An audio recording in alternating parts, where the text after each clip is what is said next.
Hello guys, இன்றைக்கான வீடியோவில் jujutsu kaizen season 2 உடைய எபிசோட் நம்பர் 2 தான் பார்க்க போகிறோம். சொல்லப்போனால் நானுமே சீசன் 2 இப்போ தாங்க தமிழ் டப்பில் பார்க்குறேன். இதுவும் எனக்கு ஃபஸ்ட் டைம் தான். நல்லாவே கதை மூவ் ஆகிட்டுருக்கு. அப்படியே ஓப்பன் பண்ணால் இந்த இதுவில் நம்ம கிட்டோ ஆஹா இந்த டீயை போட்டு குடிக்கிறதுக்குள்ளேயும் போதும் போதும்னு ஆயிடுது. சரி, நீ சொல்லு, எதுக்காக இந்த பொண்ணை கொல்ல வந்தீங்க, யார் உங்களை அனுப்பிச்சது அப்படின்னு சொல்லிட்டு என்கொயர் பண்ணிகிட்ருக்கான். டேய் சரிடா சொல்கிறேன்டா, இந்த வீணா போன தண்டத்தை கொஞ்சம் ஒதுக்கி வைடா. இது வேறு கிஸ் குடும்பமான்னு சொல்லிட்டு என்னை உயிரை வாங்குதுடா அப்படின்னு சொல்லிட்டு அழுதுகிட்டே, இங்கே பாரு என்ன வேணால் பிடிச்சிருக்கலாம், ஆனால் எங்கள் ஸ்டார் குரூப்லேயே பேயர்னு ஒருத்தர் இருக்கான், அவனெல்லாம் உங்களால் பிடிக்கவே முடியாது அப்படின்னு அவன் கத்திக்கிட்டு இருக்க. இவனா கொஞ்சம் பாரு அப்படின்னு சொல்லிட்டு கேட்ட ஃபோன் எடுத்துக்கிட்ட பயந்துடுறான். இவனையும் முடிச்சு விட்டிங்களா அப்படின்ற மாதிரி தான். அப்படியே அங்கேருந்து கட் பண்ணி இந்த பக்கம் பார்க்குறா. இந்த பக்கம் ஸ்டார் குரூப்லேருந்து அனுப்பிச்சாங்க இல்லையா ஆளுங்களா, அவனுங்க பயங்கரமாக பேசிகிட்டு இருக்கானே. என்னப்பா போனவனுங்க மாட்டிக்கிட்டானுங்க போல. அது மட்டும் இல்லாமல் இங்கே ஒரு சிலர் நல்லாவே ஃபைட் பண்ணுறாங்க. அந்த கோஜோ குரூப்பில் இருக்கான் இல்லையா, அவங்க கூட தான் நான் கண்டிப்பாக ஃபைட் பண்ணணுன்னு இருக்கேன் அப்படின்னு சொல்லிட்டு ஃபுஜிகரோ பயங்கரமாக வந்து பேசிக்கிட்டு இருக்கும்போது, அப்படியே சரி நீயே போயிட்டு களத்தில் இறங்கி முடிச்சிடலாம்ல அப்படின்னு சொல்ல, அதுக்கெல்லாம் டைம் இருக்குதுப்பா, கொஞ்சம் பார்த்து பொறுமையாக தான் போகணும். அது மட்டும் இல்லாமல் ஸ்டார் குரூப்பில் வர பணம்லாம் கொடுக்குறேன்னு சொல்லியிருக்கீங்க. இதனால் என்னுடைய கிளைண்ட்டு எப்படி இருக்கான் என்ன இருக்கான்னு பார்த்துட்டு போக தான் வந்தேன். சரி முடித்தா சரி அப்படின்னு சொல்லிட்டு நம்ம ஃபுஜிகரோக்கிட்ட பேசிக்கிட்டே அங்கேருந்து கிளம்ப. அப்படியே கட் பண்ணால் இங்கே நம்ம ரீகோவை தூக்கிட்டு வந்திருக்காங்க. ரீகோவை நம்ம கோஜோ அழகாக லேக்காக வச்சிட்ருக்க. அப்படியே எழுந்த உடனே அப்படியே படுபாவே பயலை, எவ்வளோ கொழுப்பு இருந்தால் என்ன கொல்ல பார்ப்பீங்க அப்படின்னு சொல்லிட்டு படின்னு மூஞ்சிலே ஒன்று கொடுக்க, நம்ம கோஜோக்கு கண்ணம் பழுத்துருது. எப்பா என்ன அடிடா கெட்டோ அப்படின்னு சொல்ல, சரி விடு என்ன பண்ணுறது, வேலைன்னு வந்துட்டேன், இதெல்லாம் பண்ணி தானே ஆகணும் அப்படின்னு சொல்லிட்டு பயங்கரமாக பேசிகிட்டு இருக்கும்போதே அவளை பிடிச்சி 2 பேரும் மாற்றி துணியை புளிகிற மாதிரி புழிஞ்சிட்ருக்காங்க. அந்த நேரத்தில் ஒரு அம்மா வருதுங்க. அந்த அம்மாவை பார்த்துட்டு, க்ரோ இங்கே பாருங்கள், இவங்க பயங்கரமாக என்னை டார்ச்சர் பண்ணுறாங்க அப்படின்னு சொல்ல, இவங்க உங்களுக்கு ஹெல்ப் பண்ண தாம்மா வந்திருக்காங்க, கவலைப்படாத ரிக்கோ அப்படின்னு சொல்லிட்டு எல்லாத்தையும் சொல்லிட்டு இருக்கேன். என்ன இது புதுசாக இருக்குது அப்படின்னு சொல்ல, இந்த குடிமி போட்டிருக்காருல அவர் தான் ஏதோ மேஜிக்கெல்லாம் பண்ணி வர வச்சுரு, இங்கே பாரு என்ன அந்த மாதிரிலாம் சொல்லாத, இது வந்து கேர்ஸ் டெக்னிக் ஓகேவா அப்படின்னு சொல்லிட்டு இருக்க.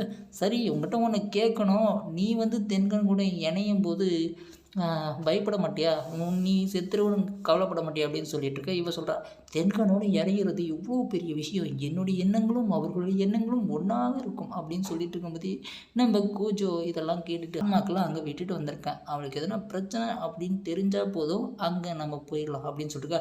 அடா சொல்லி வாய முடியல, அதுக்குள்ளேயே ஒரு பிரச்சனை வந்துருச்சு, சீக்கிரமாக போகலாம், 2 ஆண்மக்களை யாரோ காலி பண்ணிட்டாங்க அப்படின்னு சொல்லிட்டு பேசிக்கிட்டே வந்து ஸ்கூலுக்குள்ளே ஓடிட்டுருக்காங்க.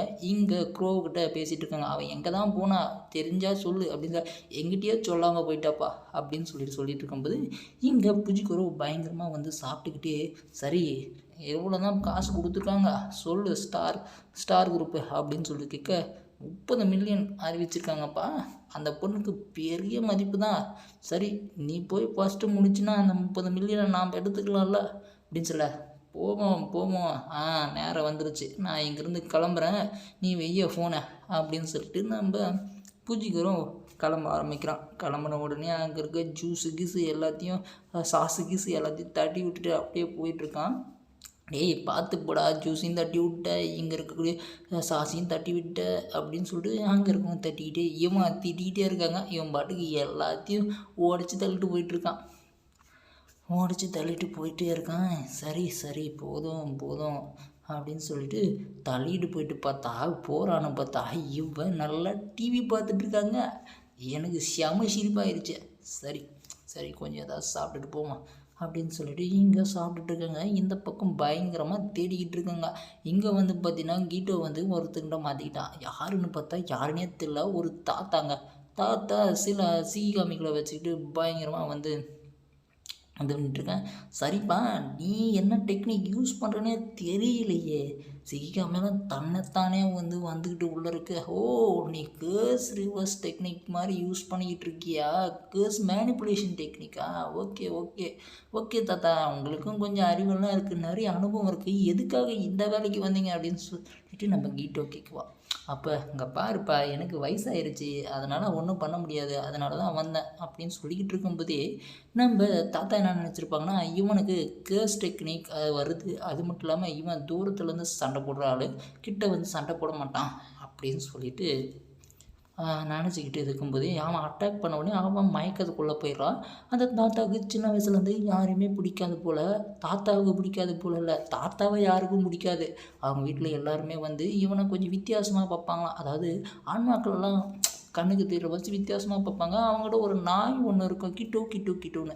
அந்த நாய் தான் இப்போ அவனுக்கு கனவுல வருது. இதை நடிச்சிட்டு என்ன கொஞ்ச நேரத்தில் கவுத்துட்டியே, நீ ஜெயிச்சிட்ட அப்படின்னு சொல்லிட்டு நம்ம கிட்ட பேசும்போது அங்கே அந்த தாத்தாவை அடித்து போட்டுட்டு இந்த பக்கம் தேடிக்கிட்டே வந்துக்கிட்டு இருக்கான். இப்படி தேடிக்கிட்டே வந்துட்டு இருக்கும்போது தான் நம்ம ஸ்கூலில் பார்த்திங்கன்னா பயங்கரமாக அட்டகாசம் போயிட்டுருக்கு. இங்கே நம்ம கோஜை கரெக்டாக கண்டுபிடிச்சிட்றாங்க. யாரை? நம்ம ரீகோவை கண்டுபிடிச்சிடறான்.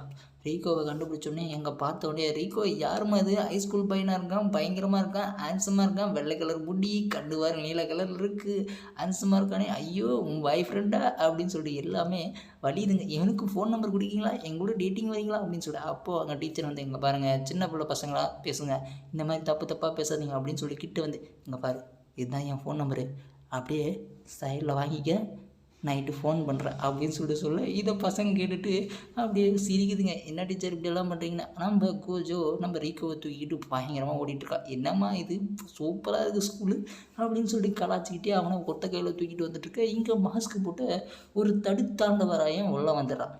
வந்த உடனே அப்படி பின்னாடி பார்க்க க்ரூ நின்றுட்டுருக்கா. இங்கே பாரு வந்தால் அடிக்கணும், இப்படிலாம் வந்து நின்றுக்கிட்டு பார்த்துட்ருக்கக்கூடாது. அடிக்கலான்னு வரும்போது ஒன்றுமே ஆக மாட்டேங்குது, குச்சி வார விழுந்துருது. இவளுக்கு வர பயங்கரமாக கீழே விழுந்துடுறா. விழுந்த உடனே அந்த நேரத்தில் கீட்டோ வந்துட்டு, கீட்டோ அப்படின்னு சொல்லிட்டு ஃபோன் பேசிக்கிட்டே தான் வரான். என்னப்பாச்சு எதுப்பாச்சு அப்படின்னு சொல்லிட்டு பேசிக்கிட்டே வந்து, என்னம்மா நீயும் நல்லா தான் சண்டை போட்ட, சரி வா போவோம், அவங்க எங்கே இருக்காங்கன்னு தேடி கண்டுபிடிப்போம். எப்படியும் ரீகோ இருக்கிற இடத்த கோச்சை கண்டுபிடிச்சிருப்பான். அவங்க 2 பேரும் ஒன்றா தான் இருப்பாங்க. அவங்க கூட போய் கலந்துக்கலாம் அப்படின்னு சொல்லிட்டு 2 பேரும் அங்கேருந்து கிளம்பும்போது அப்படியே சைடில் கட்டுறாங்க. இந்த பக்கம் நம்ம கோச்சை சுற்றி வளைச்சி போட்டாங்க. அப்படியே நம்ம ரீகோவை கேட்குறோம், இவங்கெல்லாம் என்ன ஆண்மாக்களா, எல்லாம் ஒரே மாதிரி இருக்காங்க அப்படின்னு கேட்க, இவங்கெல்லாம் ஆண்மாக்கள் கிடையாதுங்க, க்ளோன்ஸ், இவங்க எல்லாருமே உண்மை தான் அப்படின்னு சொல்லிட்டு நம்ம ரீகோ கிட்ட பேசிக்கிட்டே இருக்கும்போது, என்னடா சின்ன பையன் வந்து மாட்டிக்கிட்டு போகலாம் அப்படின்னு சொல்லிட்டு இவன் வந்து கலாச்சிட்ருக்கானுங்க. அங்கே பார்த்தீங்கன்னா நம்ம கோஜோ நம்ம ரீகோ ஒரே கையில் போட்டுட்டு பயங்கரமாக வந்து மித கட்டிகிட்ருக்கான். அவங்க 2 பேரும் அடிக்க வராங்க. ஆனால் அடிக்க முடியல. என்னடா பண்ணுற, உன்னால் தொடக்கூட முடியல, என்னாலையும் தொட முடியல, இவன் என்ன டெக்னிக்கை யூஸ் பண்ணுறானே தெரியலையே அப்படின்னு சொல்லிட்டு கோஜோவை திரும்ப கேள்வி கேட்க, நீ என்ன டெக்னிக் யூஸ் பண்ணுறன்னு எனக்கு தெரியும், சொல்லட்டுமா? நீ ஒரு மனுஷன்தான், ஆனால் உன்னால் 5 பேரை ஸ்ப்ளிட் பண்ண முடியும். உன்னுடைய ஒவ்வொரு குளோனுக்குள்ளேயும் உன்னுடைய உண்மையான ஆத்மாவை நீ நினச்ச நேரத்தில் ஸ்ப்ளிட் பண்ணிக்க முடியும். ஒரு வாட்டி ஒரு குளோன் காலியாகுது அப்படின்னா அடுத்த செகண்டே அடுத்த குளோனுக்கிட்ட நீ போய் உண்மையான பர்சனாக மாறிடுவ. இதுதான் நீ யூஸ் பண்ணுற ஜுட்சு கைசனுடைய கேர்ஸ் டெக்னிக் அப்படின்னு சொல்ல, அப்போது இது எப்படி தெரியும் அப்படின்னு சொல்லலாம், எனக்கு எல்லாமே தெரியும். அதே போல் என்னுடைய டெக்னிக் என்னென்னா இன்ஃபினிட்டி அப்படின்னு சொல்லிட்டு சொல்லுவான். சொல்லிக்கிட்டு அப்படியே வந்து பயங்கரமாக வந்து கொஞ்சம் பத்திரமா இருந்துக்குமா அப்படின்னு சொல்லிட்டு கண்ணாடியெல்லாம் உடைச்சிட்டு உண்மையான ஆளை போட்டு பயங்கரமாக தாக்கிடலாம். தாக்கலான்னு போகும்போது இதுதான் என்னுடைய ரிவர்ஸ் கேர்ஸ் டெக்னிக் அப்படின்னு சொல்லிட்டு சுடலான்னு போகும்போது அது புஷ்ஷுன்னு போயிடுது. அடடடடா இந்த வாட்டியும் புஷ்ஷுன்னு போயிடுச்சு, நானும் இதை வந்து நல்லா க்ரியேட் பண்ணி முடிச்சுட்டேன்னு நான் நினச்சேன், ஆனால் சுத்தமாக முடியலையே அப்படின்னு சொல்ல, இவன் உண்மையிலேயே பைத்தியமா இல்லை பைத்தியம் மாதிரி நடிக்கிறானா, இப்படி தான் நான் பண்ணிகிட்ருக்கேன் அப்படின்னு சொல்லிட்டு நம்ம ரீகோ பார்க்க அப்படியே இந்த எபிசோடும் முடியுது. அடுத்த எபிசோடில் எப்படி இருக்குது அப்படின்றத அடுத்த எபிசோடில் பார்ப்போம். பிடிச்சிருந்தால் லைக் பண்ணுங்கள். எப்படி நான் வந்து எக்ஸ்பிளைன் பண்ணேன், நல்லா இல்லைனாலும் கமெண்ட் பாக்ஸில் எப்படி இருந்துச்சுன்னு கமெண்ட் பண்ணுங்கள். பாய். ஐ பட்டனை கிளிக் பண்ணுங்கள்.